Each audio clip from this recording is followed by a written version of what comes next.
This episode is brought to you by Nespresso and Samra Origins by the Weekend Coffee Collection. Introducing Samra Origins. My collaboration with Nespresso is a connection to my roots, to my mother, Samra. Coffee that hits the right notes. It transports you. Crafted with unique notes and bold, soaring flavors. Experience a taste that moves you. Nespresso and Samra Origins. Discover more at Nespresso.com. This episode is sponsored by Friskies, who would like to tell your cats hi. Now, if that didn't get your cat's attention, there's one thing that always does the trick. Just pour some Friskies crunchy food in the bowl and you'll hear those paws come running. Works every time. With so many Friskies choices, you can always bring your cats running from their secret napping spots. There's always more to explore. See for yourself at Friskies.com or visit your local store. Atheists, agnostics, long-haired weirdos, short-haired weirdos, vandals, hooligans. The government, hug the government, love the government, hug the government, love the government. Welcome to The Politics Guys, a place for bipartisan, rational, and civil debate on American politics and policy. I'm Trey Orndorff, a political scientist at Oklahoma Christian University, and I'm joined by Justin Holmes, a professor of political science at the University of Northern Iowa. Justin, it's a lot of fun to get to do our inaugural episode together.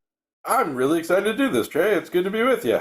Yeah, normally you're hooking up with Jay, but of course he's had to step back for a while. And normally I'm paired with Ken, but he's on vacation right now. And so we get a different kind of unique power couple. Yeah, it's, and it's summer. And so we're just kind of playing like musical chairs with the hosts, and it just kind of rotates through. And yeah, it's new and exciting experiences, I hope.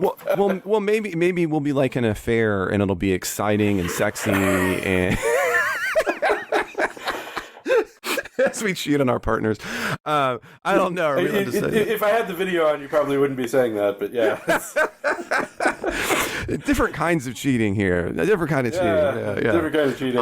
Listen, I'm better looking than Jay, I think. I mean, even as a chronically ill man, I think I got him beat. I can say that because he won't come back on the show and give me a hard time.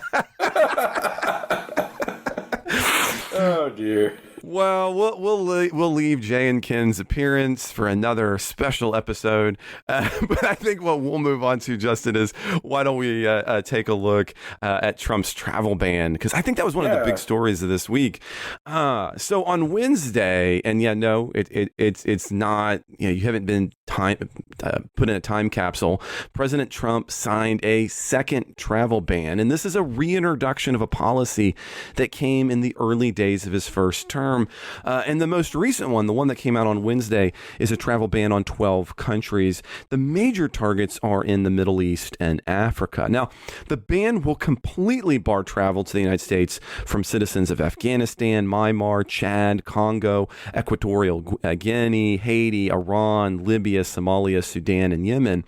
But additionally, people from certain countries will be barred from permanently immigrating to the United States or for applying for tourist or maybe even more importantly, student visas. And those countries include places like Cuba, Laos, and Turkmenistan and Venezuela. The ban itself will go into effect at the beginning of the work week, that is this upcoming Monday.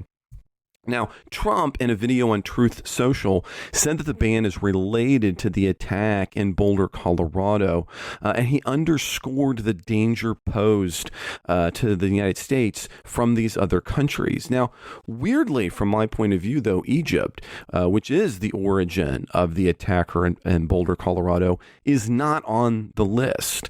But in the video, Trump said, quote, "Very simply, we cannot have an open migration from any country where we cannot safely and reliably vet and screen those who seek to enter the United States." Now, Justin, of course, after several years of litigation, the Supreme Court did side with the Trump administration last time in 2018, and it upheld the legality of that travel ban as long as the administration could articulate a rationale for why those countries were included.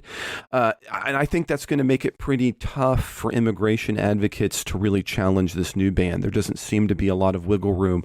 The only potentiality there, of course, is the presentation here, in the words of Trump himself, relating it back to the attack when Egypt, the attacking, again, the origin of the attacking country, not the attacking country, is not included. But, it is clear, it's not clear how the administration at this point decided to include particular countries over other countries that might have met a similar criteria but were left off the list. So, Justin, what's your thoughts about the travel ban? And specifically, what is your thought on this seeming disconnect, in my opinion, between the purported reason for the ban, the Colorado attack, and the leaving off of Egypt? Yeah, so I think this, is one of those things where it will probably end up being legal, and I feel like I'm going to make this distinction a lot this week of, kind of legal but dumb, and this feels very much like a legal but bad policy, sort of thing. I think one thing that's interesting is that there is a bit of a disconnect even between his public rhetoric and what's in the EO itself. The EO in some ways gives a more sensible rationale, I think. Whether it's true or not, I'm less sure, but also true enough for the courts, I think, is probably where that's headed. But, it focuses on a couple things. I mean, one is sort of that these are, failed states that don't do immigration, which I'm not sure that this is true of all of those, but certainly, Afghanistan, Somalia, and a few others have had, some real administrative problems. And cites sort of statistics for kind of how many visa overstays there are from those countries. And some of them are pretty high, admittedly. Now, whether this is the solution to that, I don't know. But that's pretty different from the rhetoric that he's using publicly. And I think that's interesting, for a couple of reasons. One is that kind of the EO itself is fairly boring. It's this kind of more technical language that doesn't get people fired up. And I think Trump really, this immigration really since kind of early in the 16 campaign, is something that he's found that really resonates with his base. And so he's going to hit that, kind of whenever. I'm a little surprised he hadn't done this travel ban right away, actually, just given kind of his history with this. Feels like a day one, kind of EO that he would have been game for. So I think, pitching it in terms of security makes more sense. I think pitching it in terms of the Denver attack is just absurd. And frankly, tying security to a lot of these countries doesn't make a whole lot of sense to me either. I'd go so far as to say I don't think you should punish all Egyptians for what appears to have been a lone wolf, attack. So, even there, I don't know that I would support, maybe increased scrutiny, but not banning all Egyptians. But there's no connection here to, Burma or Eritrea or, any of these other countries. And it really just feels like, he was probably waiting, I don't know, maybe not waiting, but he's just looking for some triggering event to sort of justify what he wanted to do anyway. As far as the countries, again, these don't make a lot of sense, I think, on some level, except that maybe they're countries that just won't fight back or something along those lines. But, apart from, maybe Afghanistan and Libya, like around Iran, I don't know how much, actual security issue there is with these, to be honest. We don't have much experience with those as near as I can tell. And so... I think this is kind of red meat to the base kind of stuff. I think it gives him another chance to look tough. But it is, I think, a policy that just, it certainly doesn't match with the rhetorical justification. Well, that is, in fact, something that we have talked about frequently on the show. Ken and I have talked about it. Is there do oftentimes seem to be the two hands of the Trump administration. And so one, like you talk about, oftentimes those kind of legal, more technical, boring, the executive orders themselves, the policy details themselves, and then, let's call it the truth social facing side of the Trump rhetoric, right? I mean, right. And as a matter of fact, that precise question came up in the first travel ban, because there was this question of, well, can we include, in the court setting, are we going to consider the other comments of the president, or is it just the quote unquote legal basis of it, And so I think that's come up frequently, and it seems, at least from a legal point of view, Justin, I'm curious about your point, is this, and we're both, of course, political scientists, but it seems that the courts have decided, look, it doesn't matter what gets said on Truth Social.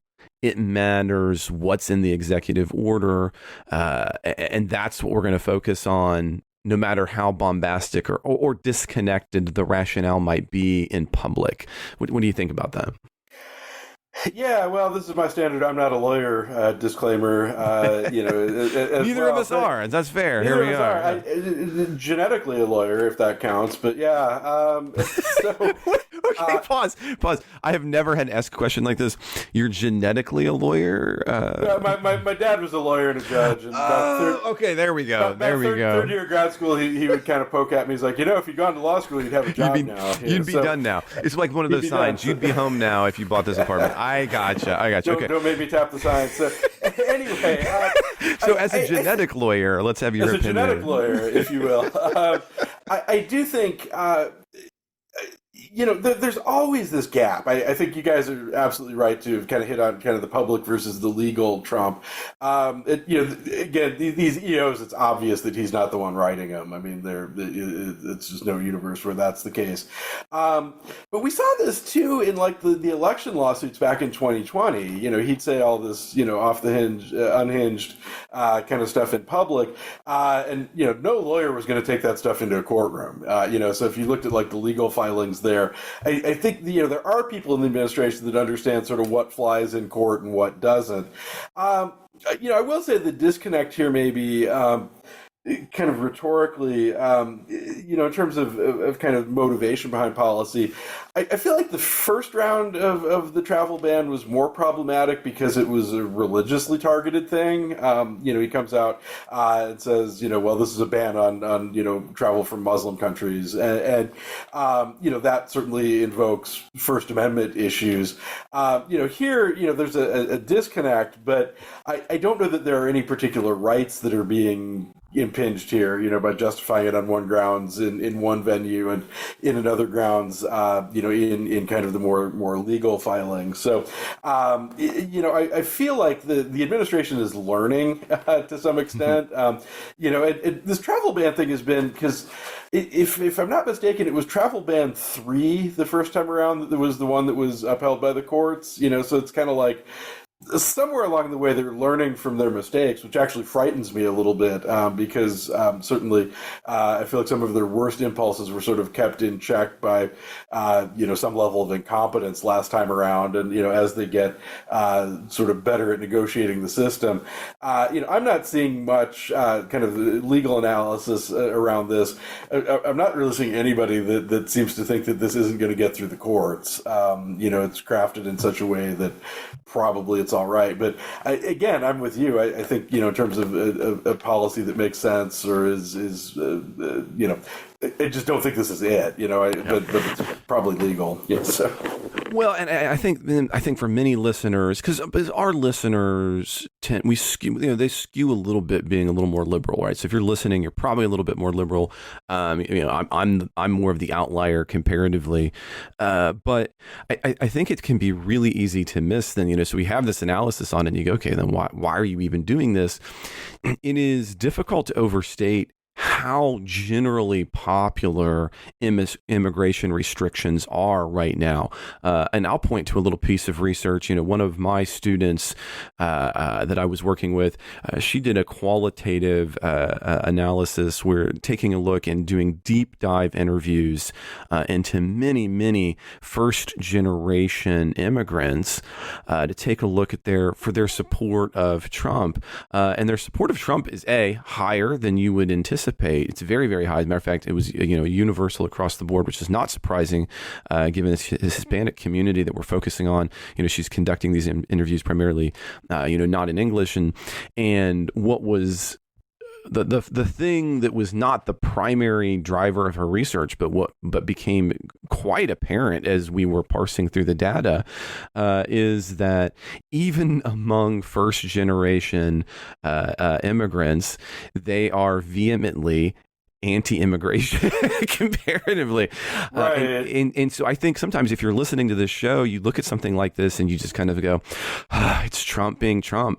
But the fact that it is, like you're saying, it is, it maybe doesn't make precise sense, but it makes a lot of political sense because that is popular. Yeah, I mean, this is one of the, if you look at his issue polling, I mean, he's underwater on almost everything except immigration.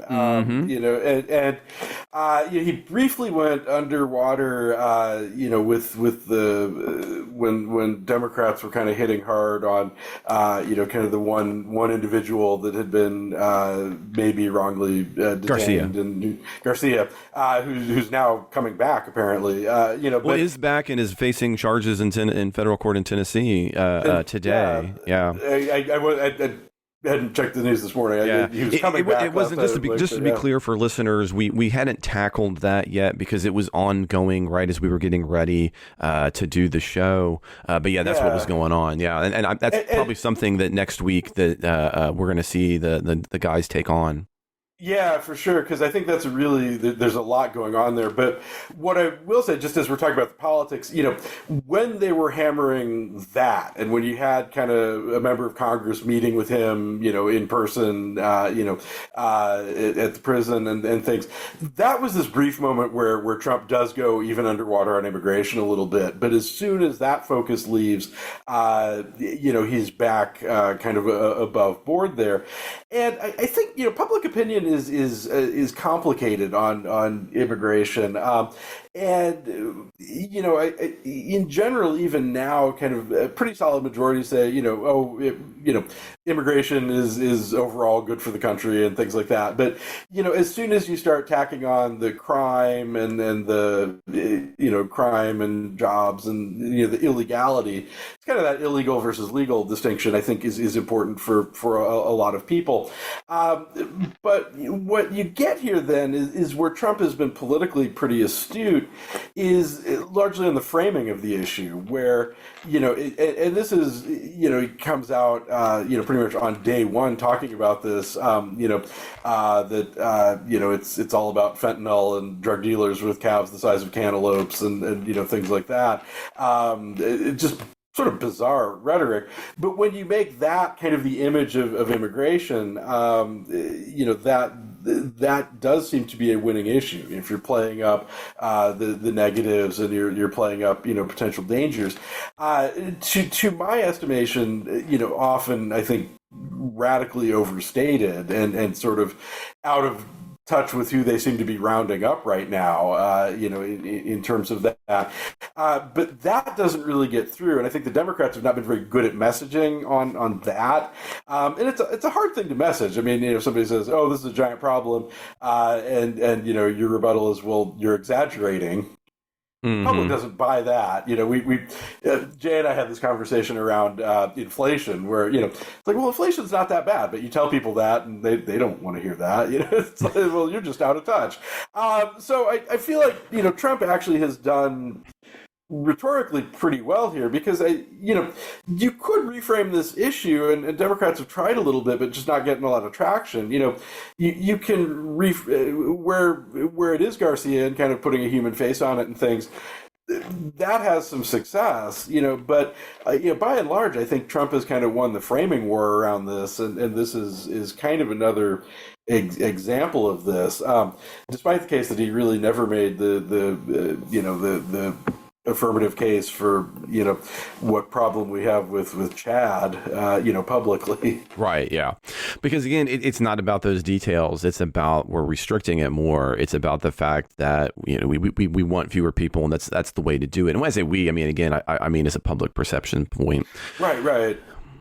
I mean, you and me. But now, there's a lot obviously going on there. But I think that really ended up getting a little bit overshadowed, if in large part by the one big beautiful bill. And I'm going to go down as saying I never thought that I would be, that would be the name of a bill. But here we are. I feel like we're on the dumbest timeline sometimes. It's just, I was just watching a little meme just about that. Like, this is the stupidest timeline we could, we're like Earth, 1027, and the Watcher is looking at us going like way out in the reaches. But I just have to wonder if I'm so shallow that, gosh, if the aesthetics of these things were better, if I wouldn't be, less honked off. But, there we are. Well, I mean, it can also all be a simulation, who knows? But no, in all more seriousness, this is not the philosophy hour. No. As much fun as that would be. We did have kind of the already, and I'm going to set some of this up, the one big beautiful bill is coming over from the House into the Senate. We have the Senate taking this up. We have the open kind of war occurring within Republicans. And then we had kind of part two of the showdown emerge between Trump and Musk, this time specifically on the one big beautiful bill. And I know that last week you guys talked about Musk's exit, but certainly Thursday. I feel like we went too soon. Yeah, absolutely. We did it before it got interesting. Yes. Well, you did it before the emotions, hit 12 on a 10-point scale, right? Like the feces hits the fan. Yeah. But I think it's still worth visiting, not just because it's fascinating to watch, but because underlying, as a Republican, at least on my side, this indicates maybe the last gasp for some of the more traditional conservatives, and especially economically, it's weird that Musk ends up being the person to come onto that side, but I do think that's interesting. Now, the pattern between Elon Musk and Donald Trump, though, I don't think that's particularly surprising. It follows a precedent. We've seen this. Donald Trump does not like working with other big personalities for long amounts of time, and inevitably we have clashes. I'm so sorry. Say that again. And neither does Musk. No, because they're similar. They're very similar people in a lot of ways, and my only surprise was that really it took as long as it did. Like, if I'd been betting, I would put down money on about April 5th when this happened. So not June 5th. Not June 5th. Yeah. So he made it a few more Scaramucci's than we expected, but yeah. I like that unit of time. That should be a unit of political time right there. It was 12 Scaramucci's for anyone that's interested in that. Listen, I'm just picturing as a political scientist. I feel like we need to do time series analysis, and I think that you need to put in that's a Scaramucci. That's a Scaramucci. Yeah, absolutely. I could see some undergraduates being like putting that into their notes and being like, okay, so one Scaramucci is, are they metric or imperial Scaramucci? Exactly. So anyway, do we want to start with the Obama the slap fight, or do we want to start with kind of the merits of the bill? Let's set up the slap fight a little bit. Let's set that up a little bit. Let's start there. Okay, good times. This is this will be fun. Stuff. Let's have some fun. And I think the other thing that makes the slap fight fun is that one of the things that President Trump has been particularly good at is his use of social media. But Musk equally has that kind of bombastic social media acumen himself. And so it was weird. So first you have Musk earlier in the week. He's in an interview. He really wants to downplay politics. It gets really played up. He's like, I'm going to focus on spaceships. But then on X, and again, I think this comes down, I do think the medium here matters. But then on X, he ends up coming out and simply hasn't stopped posting since then to really grab public attention in his split. And what really starts this is he's like, listen, it's time to vote no. He says, quote, bankrupting America is not okay, end quote. He has all these memes from Kill Bill, that old movie. In this case, we need to kill the bill. There's so many phenomenal little memes. I mean, it is social media at its most terrible and its best, which is just this machine gun fire of information. And then he starts to latch on to comments in the House from Representative Massey, and in the Senate from Senator Paul. And I think we're going to talk more about that in their screed against the bill because of how it increases the debt. And then even going back, he trolls Speaker Johnson, going back to early Speaker Johnson votes under President Biden, talking about the need to rein in inflation and bring down the debt, and goes, I agree with this guy. They were saying that they're all flipping. And he reposts a host of material about how it isn't left or right. It's establishment versus Americans. And that's interesting because, I mean, that is Trumpian language being used against Trump specifically. And then he pivots to talk about how Doge had saved all this money, but now it's getting destroyed by Trump's big, beautiful bill. And he has this fun little meme with trains crashing into Doge. Yeah, I mean, exactly. It's so many memes. It's really hard to kind of convey this in a pot. This is where we need some videos and be like, here's all the memes. Like, I feel like here's that's all what we the need. memes this week. Yeah. Yeah. So many. Now, immediately, Trump isn't one to ever back down from a fight. He seems to really thrive, love those fights. He wasn't just taking it. And he's come back strong at Musk. And I don't know if you noticed this, but, as a scholar of political communication, Justin, one of the things that I noticed was Musk was using X, and Trump has explicitly not used X in his fight with Musk and has only used social media. And it really, for Trump, starts going after Senator Rand Paul when he truths, I suppose, quote, Rand votes no on everything, but never has any practical or constructive ideas. His ideas are actually crazy. Losers. The people of Kentucky can't stand him. This is a big growth bill. And he'll go on to say that he is not a winner. And then he pivots finally to not kind of backhandedly going after Musk through Paul, but instead he goes directly after Elon, saying, quote, Elon was, quote, wearing thin, and I asked him to leave. I took away his EV mandate that forced everyone to buy electric cars that nobody else wanted, that he knew for months I was going to do, and he just went crazy. He follows that up with, I don't mind Elon turning against me, but he should have done so months ago. This is one of the greatest bills ever presented to Congress. It's a record cut in expenses, $1.6 trillion, and the biggest tax cut ever given. If this bill doesn't pass, there'll be a 68% tax increase and things far worse than that. I didn't create this mess. I'm here to fix it. This puts our country on a path of greatness. Make America great again. In responses to reporters on Thursday, Trump is going to say that he's very disappointed in Elon. I've helped Elon a lot. He'd go on to say that they're no longer friends anymore.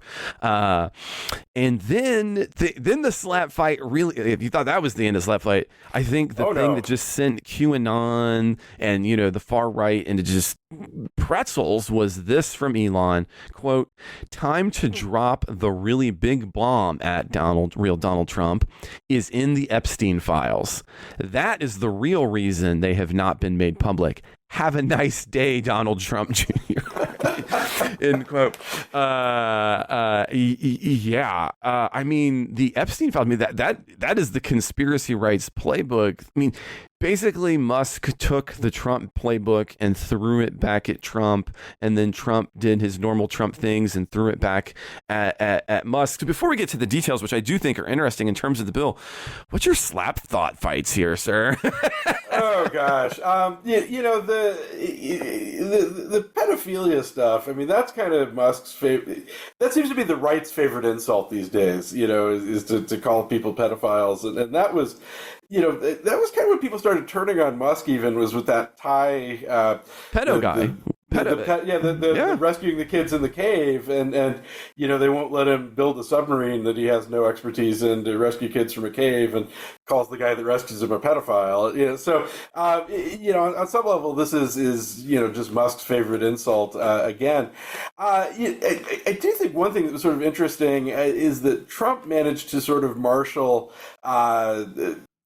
people like Steve Bannon and stuff to also kind of be mouthpieces on this, whereas Musk really didn't seem to have anybody aligned with him. But you have Bannon floating the idea that Musk ought to be deported and things like that, as well. So I feel like Musk has backed down a little bit. Supposedly he's deleted most of those tweets or whatever the hell you call them now that they're not Twitter anymore. So, I mean, maybe there's a little bit of a thaw there, but it is sort of interesting to watch this, unfold. It seemed like the most unlikely buddy comedy when they got together, and I mean, we all knew it was going to end sort of like this, but, kind of the Epstein files and, hey, you're on drugs and we're going to deport you. And I think one of the more interesting things, and I think where Musk maybe, what may have backed him down a little bit, was, kind of floating the idea of canceling all of his contracts, because he does, I mean, How does PwC take your company to the leading edge? They bring the sharpest minds in tech to your team, so you can bring the ideas that will transform your business. They're passionate about your industry, so you can walk into any room with every advantage. And they're with you every step of the way, so you can know you're headed in the right direction. PwC builds for what's next, so you can get there now. Get started at pwc.com/us/leading edge. Ryan Reynolds here from Mint Mobile. I don't know if you knew this, but anyone can get the same premium wireless for $15 a month plan that I've been enjoying. It's not just for celebrities. So do like I did and have one of your assistants switch you to Mint Mobile today. I'm told it's super easy to do at mintmobile.com/switch. Upfront payment of $45 for 3-month plan, equivalent to $15 per month required. Intro rate first 3 months only, then full price plan options available. Taxes and fees extra. See full terms at mintmobile.com. SpaceX in particular, I mean, they get a lot of money from the government in terms of contracting, and so I think that's the kind of thing that would be a pretty big hit. So I feel like Trump maybe holds a few more of the cards here, and YouGov actually had a poll. It's amazing how fast they did this, but it was sort of like if picked to choose, forced to pick to choose between these two, who would you side with? And kind of the overwhelming majority of everybody was Trump over Musk, which doesn't entirely surprise me. I mean, Musk, he's got his fanboys, but I think when you get kind of off the internet into, kind of average Americans, you go up to Old Wine, Iowa or something like that, and you're going to have a lot of people that are Trump fans and a lot of people that are indifferent to Musk, would be my strong suspicion. And so... Well, I mean, doesn't that follow a pattern, Justin? I mean, it seems to me that many individuals think that, kind of, that this is their chance. This is, Trump is weak. This is the chance to take kind of Trump out or replace Trump. But there hasn't yet been anybody who can challenge Trump. And again, in this sense, I'm talking about from within, from the Republican side of the aisle. Oh, they've been looking at this since 2015. I mean, we're 10 years into looking for who is the Republican Trump antidote. And, I mean, Musk's problem, I suppose, is, that he can't hold office. So, I mean, that's a strike against him in terms of being kind of a more potent political power. But, the other thing, actually, that we didn't get to that actually I think was really interesting was Musk basically sort of admitted that he bought the election. The other. It's, if I hadn't spent $300 million on this, you'd have a Democratic majority in Congress and Kamala Harris would be president. And so, there's this sort of notion of, I bought you, you should stay bought, kind of thing on his end. But, yeah, I mean, I think that, what Trump, and I think what Trump wanted out of Musk maybe is, I mean, One, there is maybe some technical expertise that he at least purports to have, and I always thought he was a little overblown on some of that. But the other is he does have a certain cachet in certain parts of the internet. He is, he's got his fanboys. He brings a certain cool, I don't see it, but I mean, it's certainly, if you wade into the comments, you do find that. And I think that had some value, as well. But kind of the minute he goes rogue, that doesn't help him anymore, and so it makes it pretty easy to cast him aside, and especially to kind of be thrown down in the midst of what's going to be a pretty tough. It's going to be a pretty tough fight over this bill, I think. To have somebody who was just inside the House, throwing stones at it. I think that does present Trump some problems, and it makes sense that it gets under his skin. But yeah, I think some of it is just they're so similar and so tactically similar. I think that's got to be especially galling for Trump. I mean, you have this other guy that's just doing your shtick. Doing your shtick and sucking up the attention, and I mean, they both just thrive on attention, and so to have somebody else that's the center of the life of the party for a minute, that's got to be galling. But let's get down a little bit to the actual schism then too. I mean, again, I love a good slap fight, but I do think there's a bigger piece here, and that is, right, traditionally, conservatives have been concerned about spending, deficits, inflation, and that's the backbone. I mean, that's the backbone. I'll be clear that is why I have overlapped as long as I do with conservatives, right? Because kind of traditional libertarians are going to be in that same boat, and that long marked connection in the Republican Party was this idea that we need to be thoughtful. We can't just be Keynesian effectively in how we manage government finances. And Trump marks an absolute pivot point from that. And so it's not surprising that some of the last holdovers from that era of conservatives, kind of Massey, Paul, have been so vocal against this bill. But that's problematic right now because of how close it is. And so now we have Musk, who I mean, it seems weird. So now we get away from the slap fight and to say, okay, so he does spend this money. He is willing to spend this time in Doge. Presumably, I'm going to take him on face value because I don't really have any reason to doubt this. I mean, he either thought he was going to change Trump's position as it related to economic policy, and that is really the reason for this exit behind the scenes, or he hadn't paid enough attention to recognize that Trump is not and never has been an economic conservative, right? So, I mean, what do you think about the One Beautiful Bill? I mean, this feels like to me, I mean, I'll start with just where I'm at. Having been the guy who's effectively thrown out of the Republican Party, we've talked about that in the show before. This feels like the last gasp for for economic conservatives in the Republican Party, to try to kill this, modify this bill. But this seems like our end. I was shocked that Musk came out on this because, again, I would have assumed that had he been on this general side of economic conservatism, that he wouldn't have been funneling all this money to Donald Trump. So on that pragmatic side about the bill itself and what this marks, what do you think about that, Justin?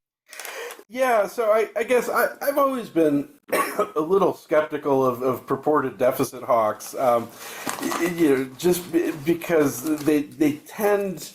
I don't know that there are very many true believers when push comes to shove. And, if we look back, the biggest kind of additions to kind of the national debt, as a percentage of GDP, it was Reagan, the Bushes, Trump, and Obama, are the top five. Mm-hmm. So it's been a while since there's really, the rhetoric is there, but it always, at least as an outsider, I think there are, I think Rand Paul and Massey and it looks like Ron Johnson, I think they really do care about deficits. deficits. I've had the sense that for some other Republicans, it's more about yelling about deficits to just cut programs they don't like as much as anything. I've been a little suspicious about how much general concern there is among electeds. I mean, you think among rank and file Republicans, maybe more so. I have to say, I don't know what Musk really wanted politically exactly. I'm not sure what he was buying. It could be lack of due diligence, which, from the guy that overpaid for Twitter doesn't surprise me. True. But, Trump, I mean, he did talk about deficits in Trumpian fashion. It's like, well, it's a problem and I'm going to solve it. He didn't have any. Well, I mean, it's just like that war that we stopped 24 hours into his first term. Yeah, I mean, Trump was very good about like, well, here's all these problems and I'm going to fix them. And there was never a plan for any of them that was, publicly stated. So, I mean, it could be that Musk kind of the same way that I feel like some Americans, I'll just say hoodwinked. Trump's really good at sort of, you can project onto him what you want a little bit. That kind of "Make America Great" slogan, you can envision that however you want. And I do wonder if Musk didn't fall into that trap a little bit, that, he just sort of assumes that, okay, we're on the same side of this issue. But yeah, I mean, Trump, the political difficulty of this is that, if you really want to start making meaningful cuts to spending, they get into the realm of things that people really don't want to cut. And, the Doge, is a wonderful performative thing. But it to the extent that it killed things off, it was stuff that's like rounding errors, and so, the public tends to think, oh, we're wasting all this money on this, and this. It's like, well, it's going to be Medicare and Medicaid is what's on, if you really want to cut the budget, you can kill the whole NSF and well, I mean, they come back to that. Think about George W. Bush. I'll give him credit. One of the largest items, if you really want to think about it, and you're right, you got Medicare, Medicaid, Social Security, and defense. Right, those are your four. And he was really the last Republican to, I think, try to make some. I thought some pretty positive. Again, didn't end up being popular enough to pass, but I thought thoughtful maneuverings on Social Security. But you're right? You've got to touch some of those things in some way if you want to reduce spending in a major way, for certain. Yeah, and that's with the caveat that I don't necessarily want to reduce spending, but if you did, that's right. Yeah, and that's fair. I mean, we're not trying to have that argument right now, but yeah, right. But if you want to do it, I mean, that was kind of the brilliance of Doge in the short term. Is you name some stuff with it's like, oh my God, we spent $50,000 researching trans healthcare or something like that, and now, to be clear, that is a bugaboo for me. By the way, there were never trans mice. I just want to reiterate that. Transgenic and transgenic and transgender, two different things. Absolutely. I had to talk to so many people about that one. I did so many. I was like, okay. I don't even know what a trans. What would the trans mice be? I don't know. I don't. Put aside anything else you want to put. But anyway, I'm so sorry. That was just a slight aside. Continue. No, but I'm with you on that. I mean, but it's that kind of stuff. It's like, oh, we're going to wave these things out here, and there's stuff that I think we lost stuff that is important capacity in that for very little savings. But then it sends the message to the public that, oh, there's all this stuff that it's just dumb. Why would we do that? Et cetera. And that's what the budget looks like. And that's just not what the budget looks like. There's just not that much to save there. So. Well, and I think that's the problem. And again, we're going to disagree on that a little bit. And obviously, this isn't the space to have the, how ought we to disagree on the budget. I'll fight you. No. Yeah, we can fight. And that'd be we need to do a show on that, I think, at some point. But I do think there that the era of fiscal, even considering fiscal responsibility, is gone, and that's frustrating to me ideologically, policy wise. But I hear you. You're right, and I mean, again, we're going to come to different conclusions. But Doge is also, for me, just awful because it then distracts about having real policy conversations about what we need to do, from my point of view. Sure. And so recently, I have not always been supportive of, say, like Rand, but on this one, I have to agree with him deeply. But so I mean, I guess at the end of the day, I'll give Rand credit for being he's been consistent on this for his entire career. And he's willing to come out against his own team. You got to give him credit for that too. And I give him credit for that. I mean, he's he's doing things not in a direction that I like, but I give him credit for being somebody who really does stand up. So I mean, I want us to get one last story in. So Justin, your last kind of thought, what do you think the likelihood is, especially in the wake of this week, of the Senate to pass the one big beautiful bill? I think this makes it harder. If we look, I mean, it's a 53-47 majority. You don't have a lot of wiggle room there. If we look back to the Democrats and the kind of all the times that, Sinema and what's his name from West Virginia? Manchin. Manchin. If you look at the time that the ability of to hold things up that they had, I think you're getting into a situation here where you run the risk of that for Republicans. I think this is going to be tough because you don't have room for a lot of defections. And, it's not clear to me how big this caucus is exactly. I mean, we've got, Rand, we've got Massey, we've got Johnson. Theoretically, you now have Green, who said that she hadn't read all of this and would be a no unless the Senate makes fixes. Although, will that stick or not is an open question. So so we've got this issue here.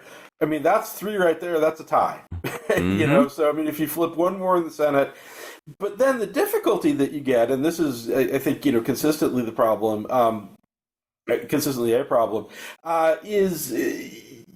When you negotiate these things, if you pull this to bigger cuts, do you lose any Republicans off the other end? And I'm not sure if you do.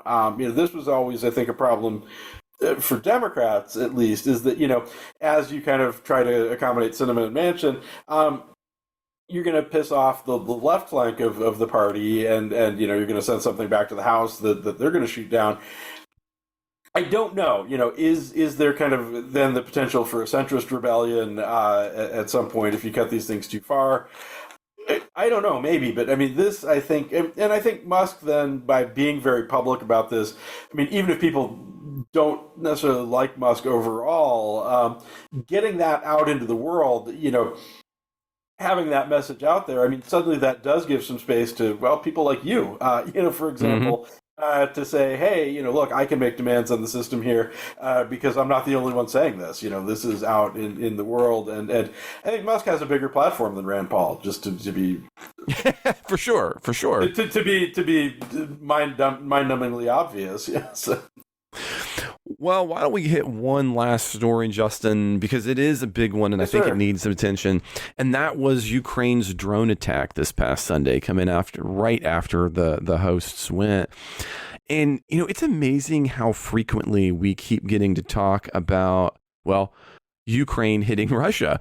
I'll say, to start with, just early on 3 years ago, I've gone back, I've looked, none of the politics guys at the outset of the Russian acts of aggression thought that Ukraine would last long. I gave them a pretty long shelf life comparatively to the other hosts, and even I have to admit I was deeply wrong.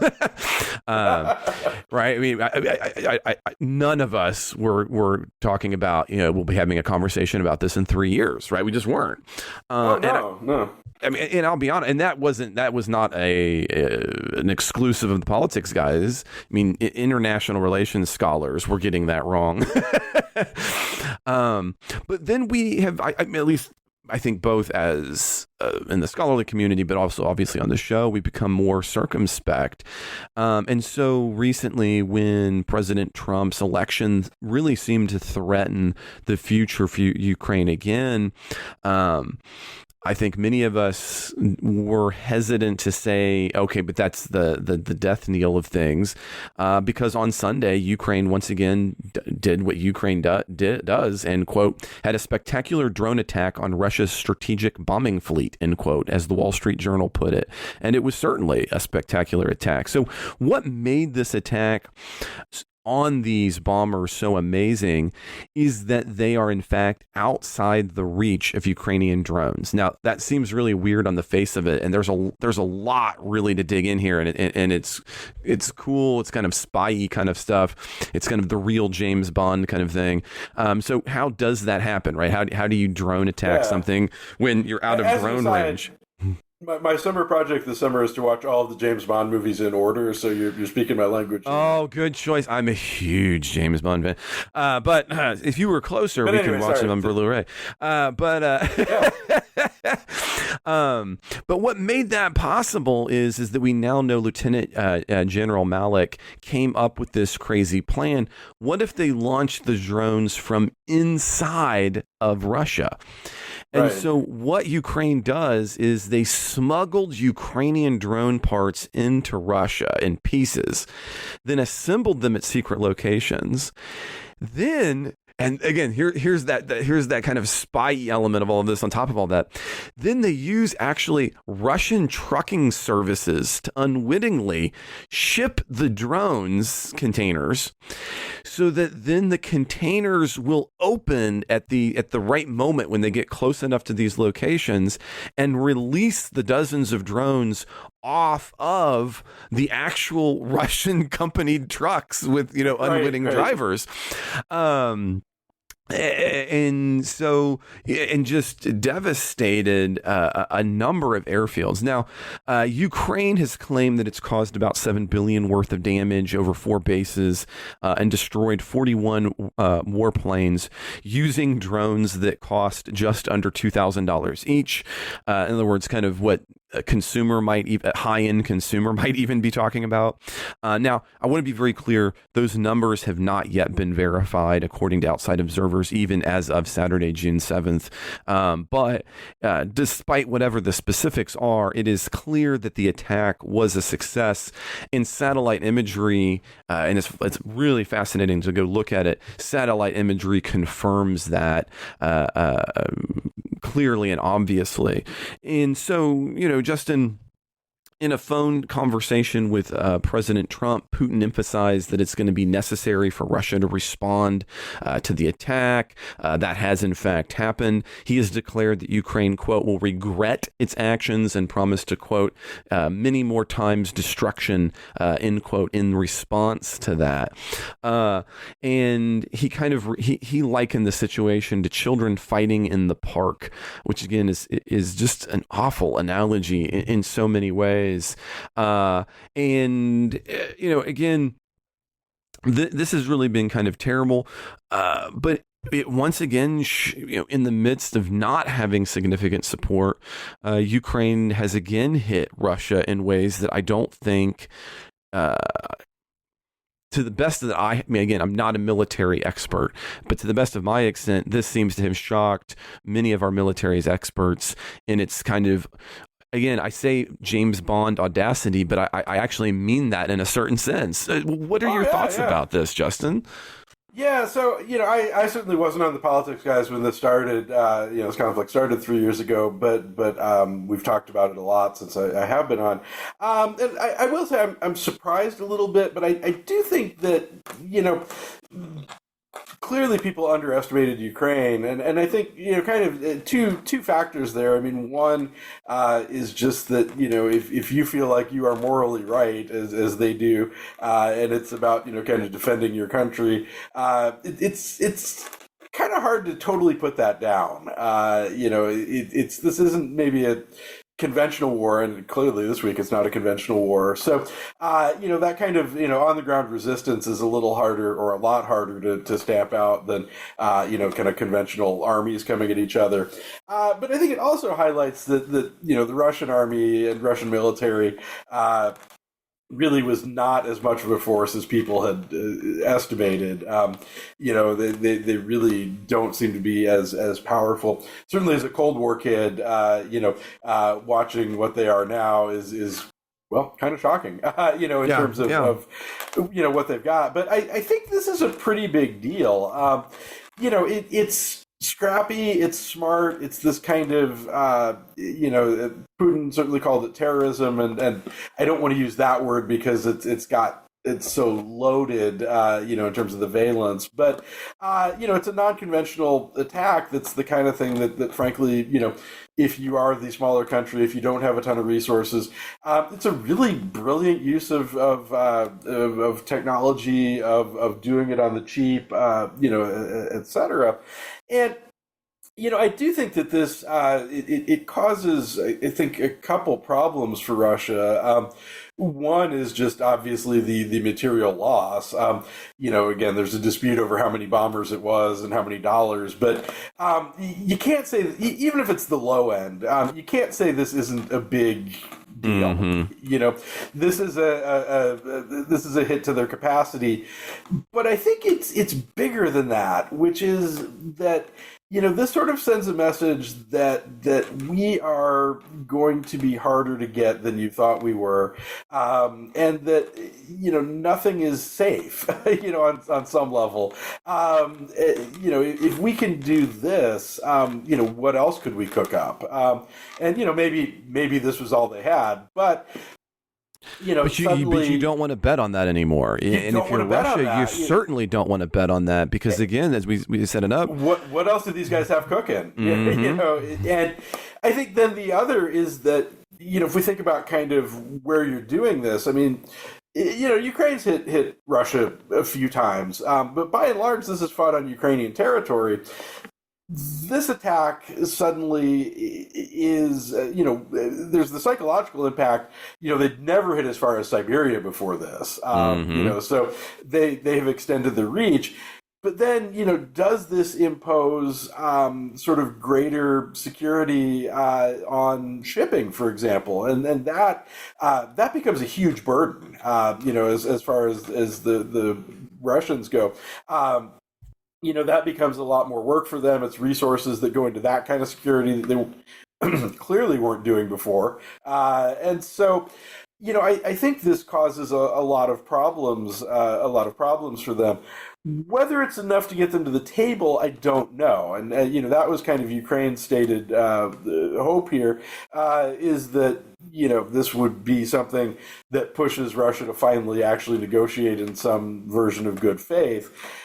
I'm not sure that Putin isn't so dug in that anything would move him at this point. I know that's what's been said, and I agree. But honest take, I'm not sure. But I'm going to say is I don't think that's actually who it was most. I mean, destroying these planes is huge strategically. So so obviously it is a win in a military strength for the capacity of Russia to hit them, and that's the way they've been getting just decimated. Ukraine, I mean, in this case. So it obviously has a military impact.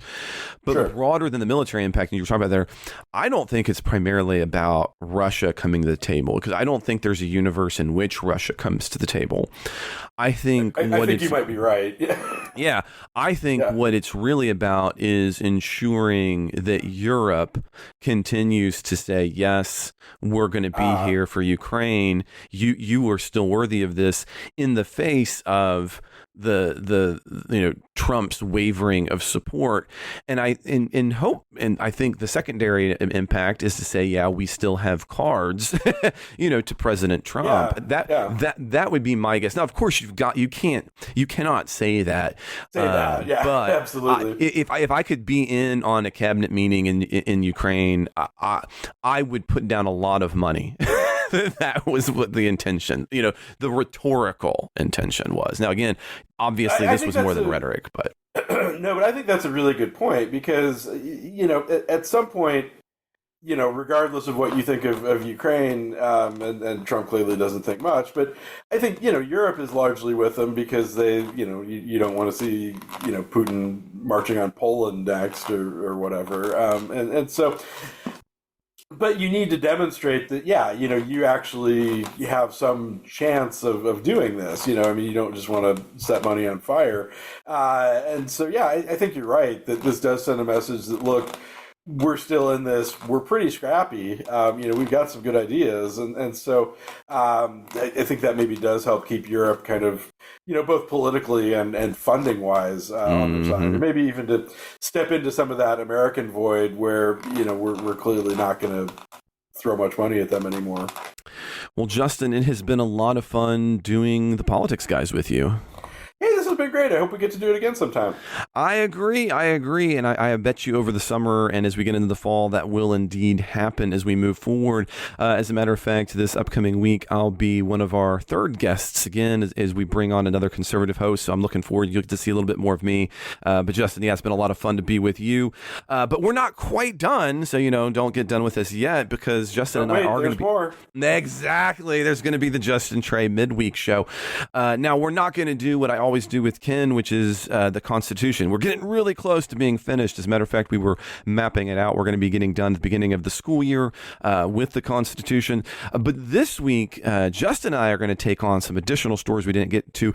And we're also going to take on some listener questions from listeners who are part of our Discord group. So if you are not already a member, be aware that our supporters excluded midweek show, you're only going to get about 10-15 minutes of that show, and then it's going to be gone. So you're not going to get to the listeners' questions.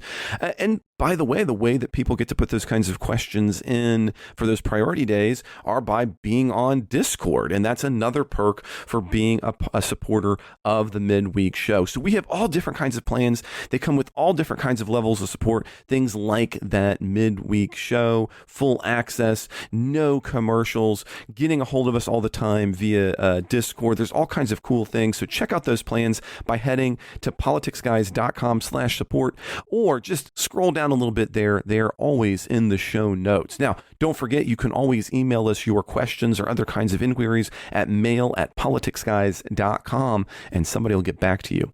If you would like, it would be very helpful for us if you rate, subscribe, and review this episode. We need algorithms. It's all about the AI, friends.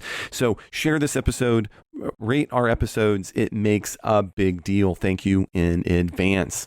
The executive producers of the Politics Guys are Wilma Marino, Daniel Toe, Ryan Beasley, Don Oglesby, Derek Schmidt, Dakota Heath, Jason Chrysler, Dave Dean, Kathy Anderson, and Jeremy Larson. Thank you each and all so much for being part of the Politics Guys family. We'll see you at the midweek show, and if not then, next week.